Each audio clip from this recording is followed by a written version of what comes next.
Olá, turma, tudo bom com vocês?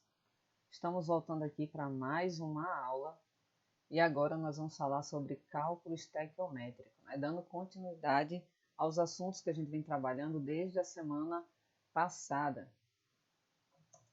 E aí, o que vem a ser cálculo estequiométrico ou estequiometria? Antes de falar exatamente sobre isso, eu gostaria de fazer um paralelo com vocês. Imaginem aí uma receita de bolo, né? A gente vai ter aí 3 xícaras de farinha de trigo, 4 ovos, um copo de leite, 2 colheres de sopa de açúcar. E aí essa receita é a receita para se fazer um bolo. Imagine que na química, as reações químicas são como uma receita de bolo, tá? Onde os nossos reagentes são os nossos ingredientes da receita. E o rendimento que é produzido aqui são os produtos da reação química. Lembrem-se, a química estuda a matéria e a transformação da matéria. E a reação química nada mais é que essa transformação da matéria. E a gente pode fazer esse paralelo com uma receita. Então, tomando esse exemplo aqui da receita de bolo, escrito dessa forma que todo mundo já conhece, vamos tentar escrevê-la agora na forma de uma equação.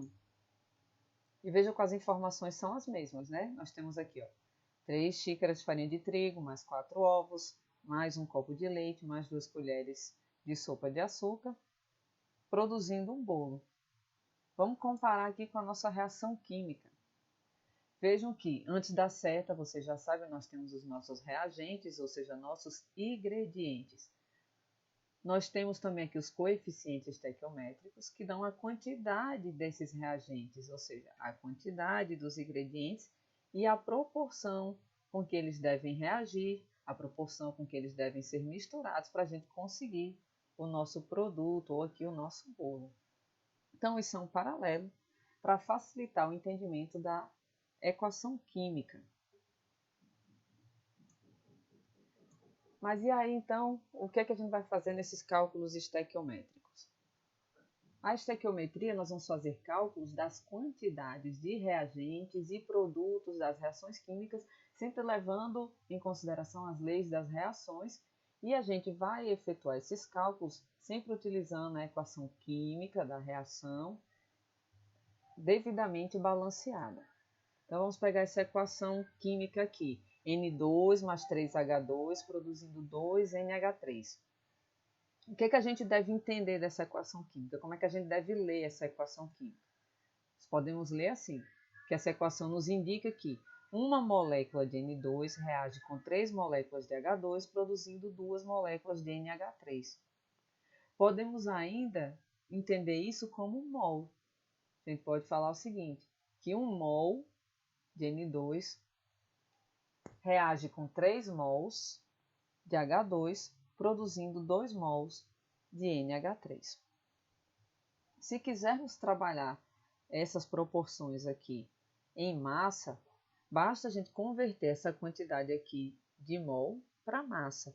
Como é que a gente faz isso? A gente já viu na semana passada, através da massa molar. Lembram que a massa molar de uma substância é a massa de um mol dela?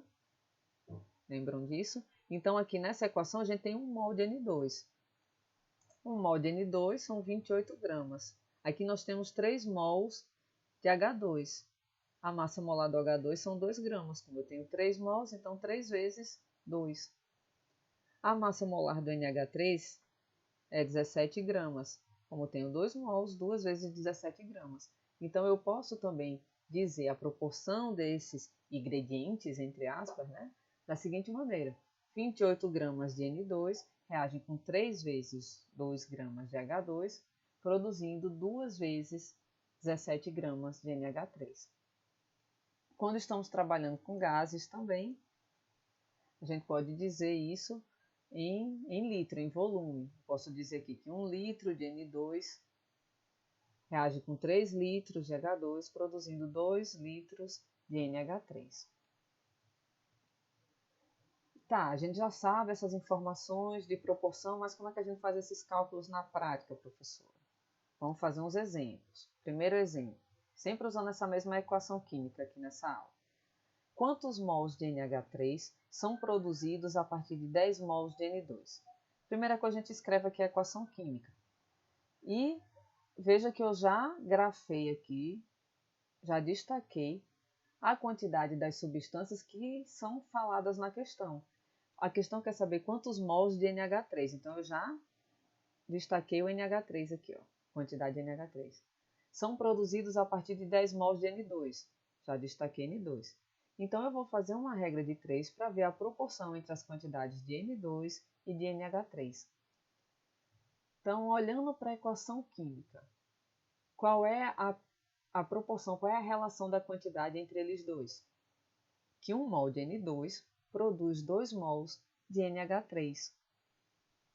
E aí, essa é a primeira linha da minha regra de 3. Tirando as informações da equação química, que 1 mol de N2 produz 2 mols de NH3.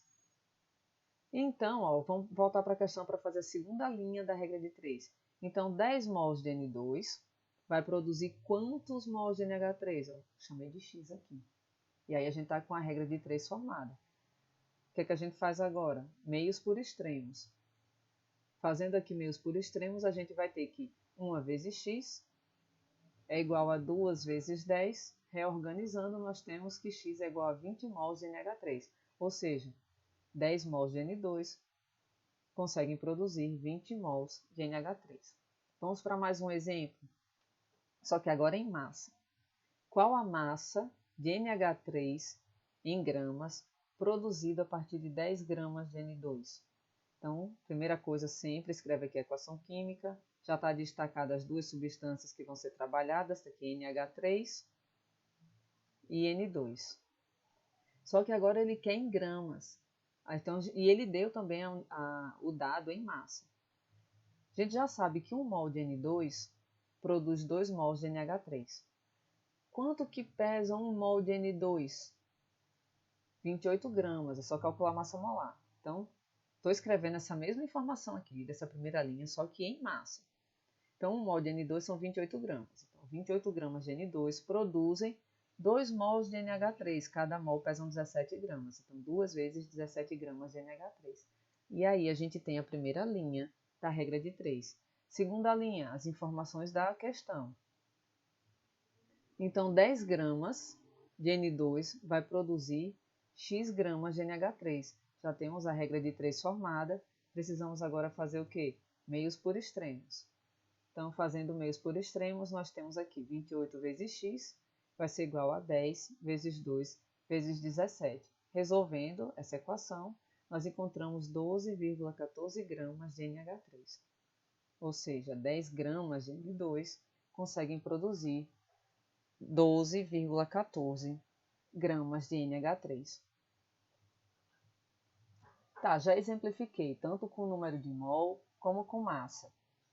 Vamos então agora, professora, se eu fosse fazer agora uma questão, qual é o passo a passo? Vamos lá, vamos botar o passo a passo para resolver uma questão de cálculo estequiométrico. Primeira coisa, leu a questão, escreve a equação química que está sendo falada, trabalhada na questão. Muitas vezes a questão já vai trazer a equação química. Se não trouxer, a gente tem que escrever. Tendo a equação química, nós temos que verificar se a equação está balanceada, se os coeficientes estequiométricos estão corretos, porque eles é que vão dar a proporção das substâncias na reação. Se não estiver corretamente balanceado, verificou que não está, balanceia primeiro a equação química. Depois de feito isso, lendo a questão, vejam quais são as duas substâncias que vão ser relacionadas nos cálculos. Quais são as duas substâncias que nós vamos estabelecer uma regra de 3. Então, já grifa lá as duas substâncias que a gente vai relacionar. E olha para qual é a unidade que está sendo dada na questão. Está pedindo a informação em massa, em volume, em mol, em número de moléculas, porque lembre-se que os coeficientes estequiométricos nos diz lá quantos mols de cada substância. Se a questão já tiver em mol, ótimo. Se a questão tiver em massa, a gente vai ter que usar massa molar para converter. Se tiver em volume, a gente vai ter que converter. Se tiver em número de moléculas, a gente vai ter que converter. Então, presta atenção em quais são as duas substâncias que vão ser relacionadas e em quais unidades elas estão. Então, vamos fazer mais um exemplo aqui para a gente fixar essa sequência. Calcular a massa de óxido cúprico obtida a partir de 2,54 gramas de cobre metálico.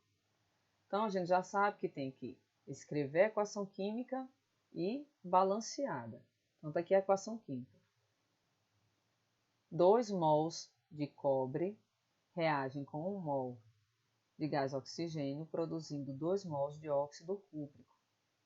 Então, já temos essas duas primeiras regras aqui satisfeitas. Vamos agora pegar as informações acerca das duas substâncias que estão sendo citadas na questão. Então, ele fala aqui, ó, ele quer saber qual é a massa do óxido a partir de determinada massa de cobre. Então, essas são as duas substâncias que vão ser relacionadas. E olhando seus coeficientes estequiométricos, nós conseguimos ver o quê? Que 2 mols de cobre produzem 2 mols de óxido cúprico. Vamos agora montar a regra de 3. Vamos estabelecer a regra de 3. Para estabelecer essa regra de 3, lembre-se de olhar se a informação é em massa, em mol, em litro, o que é. Então, é em massa. Ele quer saber qual é a massa a massa de óxido cúprico, a partir de determinada massa de cobre metálico. Então, vamos converter essa quantidade de mols aqui para massa. Então, pega a massa molar do cobre lá na tabela periódica, pega também a massa molar do oxigênio, calcula que é a massa molar do óxido cúprico. E vamos reescrever essa mesma informação, só que em massa. Então, reescrevendo, a gente vai ter isso daqui. 2 vezes 63,5, que é a massa molar do cobre, produzem 2 vezes 79,5 gramas, que é a massa molar do óxido cúprico. Então, já escrevemos a primeira linha da regra de 3. Segunda linha, usando os dados aqui, ó. Ele deu a massa de cobre, então a gente vai colocar esse númerozinho aqui embaixo, ó, da massa de cobre. E aqui a gente vai colocar o X. Então, 2,54 gramas de cobre vão produzir quantos gramas de óxido cúprico? Mais uma vez, frisando para vocês. Vejam que foi colocada a informação em massa, porque a pergunta foi feita em massa. Qual a massa?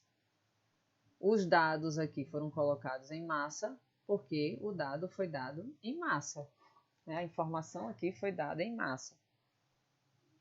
Fazendo meios por extremos, nós vamos chegar a essa expressão aqui, né, que x é igual a isso vezes isso daqui, dividido por esse.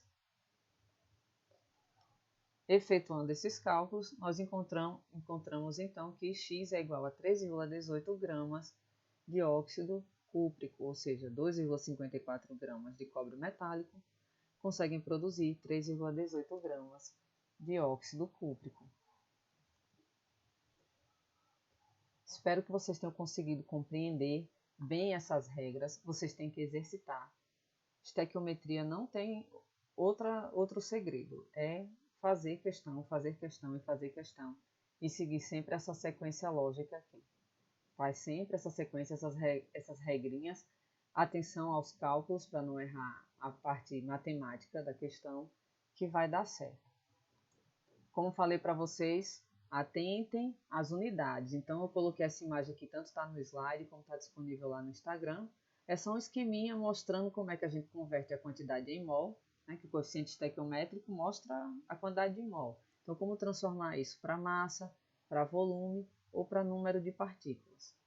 Lembrando que na nossa aula síncrona, nós vamos resolver questões e vamos tirar dúvida. Até lá, resolvam questões. Não esqueçam disso. E a gente se vê na próxima aula. Até mais!